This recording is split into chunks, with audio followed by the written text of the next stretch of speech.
Iran യുദ്ധം ഉടൻ അവസാനിക്കാൻ പോകുന്നുവെന്ന് US പ്രസിഡന്റ് ഡൊണാൾഡ് ട്രംപ്. യുഎസും ഇസ്രായേലും തങ്ങളുടെ ലക്ഷ്യങ്ങൾക്ക് തൊട്ടരികിൽ എത്തിക്കഴിഞ്ഞു. മുജ്തബ ഖമേനി പരമോന്നത നേതാവായതുകൊണ്ട് ഇറാനിലെ പ്രശ്നങ്ങൾ അവസാനിക്കില്ലെന്നും താൻ നിരാശാജനകനാണെന്നും ട്രംപ് വ്യക്തമാക്കി.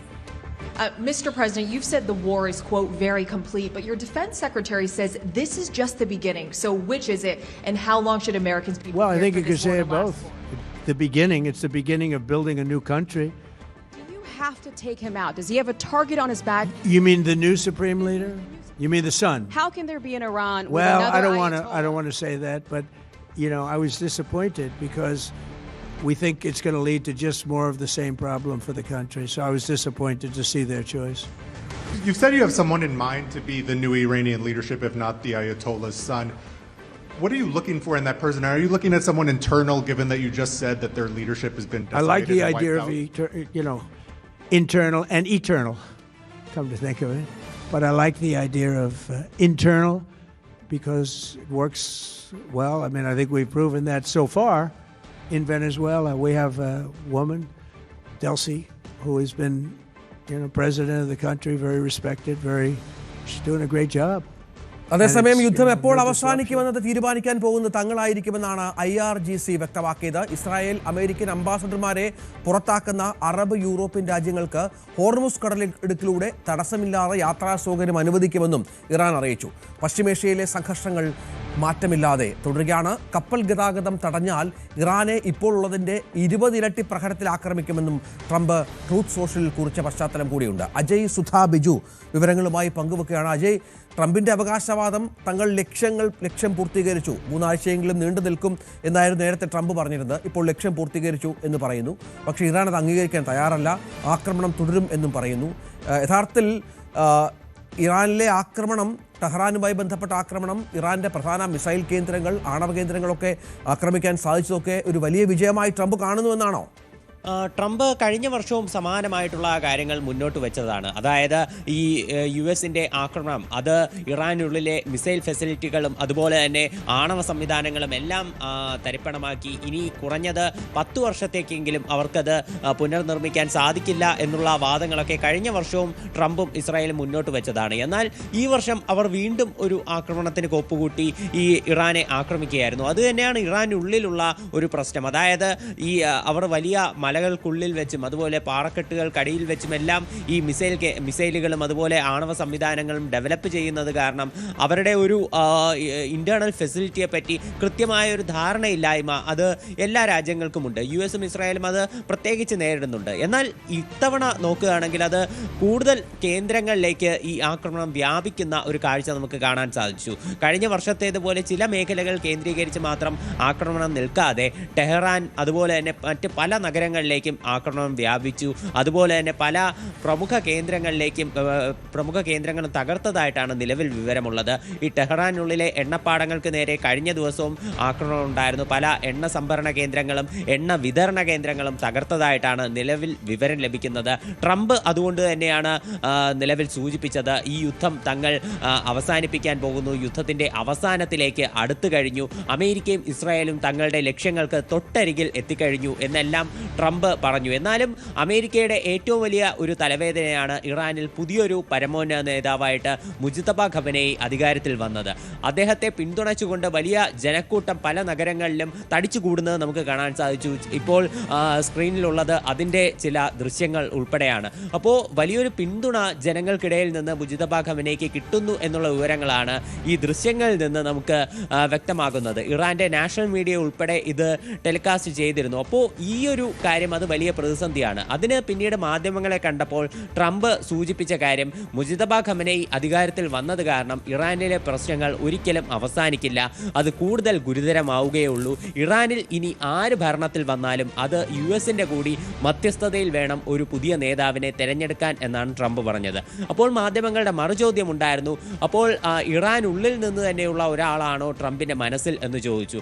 അപ്പോൾ ട്രംപ് തീർച്ചയായിട്ടും പറഞ്ഞത് ഇറാനുള്ളിൽ നിന്ന് തന്നെ ഉള്ള ഒരാളായിരിക്കും അതിന് ഉചിതമായിട്ടുള്ള ഒരു ചോയ്സ് എന്ന് പറയുന്നത്. അത് വെനസ്വേലയിൽ ഞങ്ങൾ സ്വീകരിച്ച ആ നടപടി അത് തീർച്ചയായിട്ടും വിജയിക്കുകയും ചെയ്തു. അവിടെ ഡെൽസി റോഡ്രിഗസിനെ പ്രസിഡൻ്റാക്കി. അങ്ങനെ അത് വിജയിച്ച ഒരു രീതിയാണ്. അതുകൊണ്ട് തന്നെ ഇറാനുള്ളിൽ നിന്ന് തന്നെയുള്ള ഒരു നേതാവിനെ തിരഞ്ഞെടുക്കും എന്നുള്ള ഒരു സൂചന കൂടി ട്രംപ് നൽകുന്നുണ്ട്. അതായത് ഇപ്പോഴുള്ള ഭരണകൂടത്തിലെ ആരും വേണ്ട, പക്ഷേ ഇറാനുള്ളിൽ നിന്ന് തന്നെയുള്ള ഒരു ജനപ്രിയനായിട്ടുള്ള നേതാവിനെ അധികാരത്തിലേക്ക് എത്തിക്കും എന്നതിൻ്റെ സൂചന അദ്ദേഹം നൽകിയിട്ടുണ്ട്. അതിനിടെ സംഘർഷങ്ങളും അതിരൂക്ഷമായി തന്നെ തുടരുകയാണ്. ഇപ്പോൾ നിലവിൽ നോക്കുകയാണെങ്കിൽ ലെബനൻ കേന്ദ്രീകരിച്ച് കടുത്ത രീതിയിലുള്ള ആക്രമണം ഇസ്രായേൽ തുടർന്നുകൊണ്ടിരിക്കുകയാണ്. തെക്കൻ ലെബനനിലെ പല കേന്ദ്രങ്ങളും ആക്രമിച്ചു. ഈ ആക്രമണത്തിൽ ഒരു വയോധികൻ കൊല്ലപ്പെട്ടു എന്നുള്ള വിവരമുണ്ട്. മാരണൈറ്റ് കത്തോലിക്ക സഭയുടെ ഒരു പുരോഹിതനാണ് കൊല്ലപ്പെട്ടത്. അതുപോലെ തന്നെ അറബ് രാജ്യങ്ങളിലേക്കും ഇറാന്റെ പ്രത്യാക്രമണം നടന്നുകൊണ്ടിരിക്കുകയാണ്. സൗദി അറേബ്യ ഒരു മിസൈലും ഒരു ഡ്രോണും നശിപ്പിച്ചു എന്നുള്ള വിവരമുണ്ട്. അതുപോലെ തന്നെ ബഹ്റൈനിൽ നിന്നുള്ള ഒരു വിവരം വരുന്നുണ്ട്. ബഹ്റൈനിൽ മനാമ എന്ന നഗരത്തിൽ ഒരു 29കാരി കൊല്ലപ്പെട്ടു എന്നുള്ള വിവരമുണ്ട്. ഇറാന്റെ ഡ്രോൺ ആക്രമണത്തിലാണ് നിലവിൽ ഇവരുടെ ഒരു മരണം സ്ഥിരീകരിച്ചത്. അതുപോലെ തന്നെ ഇസ്രായേലും ലെബനനും കേന്ദ്രീകരിച്ച് 30 ഡ്രോണുകൾ ഇറാനും ലെബനനും കേന്ദ്രീകരിച്ച് 30 ഡ്രോണുകൾ ഇസ്രായേലിനുള്ളിലേക്ക് ഇപ്പോൾ പോയിട്ടുള്ളതായിട്ട് ഇസ്രായേൽ വ്യക്തമാക്കിയിട്ടുണ്ട്. ഇവയെ പ്രതിരോധിക്കാനായിട്ടുള്ള മാർഗങ്ങളും അവർ സ്വീകരിച്ചു വരുന്നുണ്ട്. അതുപോലെ ഹോർമുസ് കടലിടുക്കിനെ അതുമായി ബന്ധപ്പെട്ടിട്ടുള്ള ചില വാഗ്വാദങ്ങളും ഇപ്പോൾ പുരോഗമിക്കുന്നു എന്ന് നമുക്ക് കാണാൻ സാധിക്കും. അതായത് IRGC ട്രംപിന്റെ വാദങ്ങൾക്ക് മറുപടിയായിട്ട് പിന്നീട് രംഗത്ത് വരികയുണ്ടായി. IRGC പറഞ്ഞത് യുദ്ധം എപ്പോഴവസാനിക്കും എന്നാണ്. ഈ ട്രംപ് ഇത്തരത്തിൽ വീരവാദം മുഴക്കുന്നു, യുദ്ധം അവസാനിക്കുന്ന പശ്ചാത്തലമുണ്ട്, അല്ലെങ്കിൽ തന്നെ അവസാനിപ്പിക്കാൻ സമയമായി എന്നൊക്കെ പറയുമ്പോഴും ഇറാൻ അതിന് വഴങ്ങാത്ത സാഹചര്യമുണ്ടല്ലോ. ഇറാൻ പറയുന്നത് തങ്ങൾക്ക് ദീർഘകാലം അമേരിക്കയുമായി യുദ്ധം ചെയ്യാനുള്ള എല്ലാ സന്നാഹങ്ങളും ഉണ്ട് എന്നാണ്. അതിനുള്ള തയ്യാറെടുപ്പിലുമാണ് തങ്ങളെന്ന് പറയുന്നു. തങ്ങൾ കൂടി തീരുമാനിച്ചാൽ മാത്രമേ യുദ്ധം അവസാനിപ്പിക്കാൻ സാധിക്കൂ എന്നുള്ള അവകാശവാദം ഇറാന്റെ ഭാഗത്തുമുണ്ട്. അജയ്, അതെ, തീർച്ചയായിട്ടും ഇത് രണ്ട് സാധ്യതകളാണുള്ളത്. ഒന്നുകിൽ അവർക്ക് ഇപ്പോൾ അവർ അവകാശപ്പെടുന്നത് പോലെ പുറത്തെടുക്കാത്ത നിരവധി മിസൈൽ ഫെസിലിറ്റികൾ അവരുടെ കയ്യിൽ ഇപ്പോഴുമുണ്ട്. അല്ലെങ്കിൽ മറ്റൊരു രീതിയിൽ നോക്കുകയാണെങ്കിൽ ഇപ്പോഴും ഇറാനിൽ വലിയ രീതിയിലുള്ള യാഥാസ്ഥിതിക സമൂഹത്തെ തൃപ്തിപ്പെടുത്താനുള്ള ഒരു രാഷ്ട്രീയ ആയുധം മാത്രമാകാം ഈ പ്രസ്താവനകൾ. അങ്ങനെ രണ്ട് സാധ്യതകളുണ്ട്. എന്തായാലും IRGC പ്രസ്താവനയുമായി വന്നത് ഹോർമുസ് കടലിടുക്കിലൂടെയുള്ള യാതൊരു ഗതാഗതവും തങ്ങൾ അനുവദിക്കില്ല.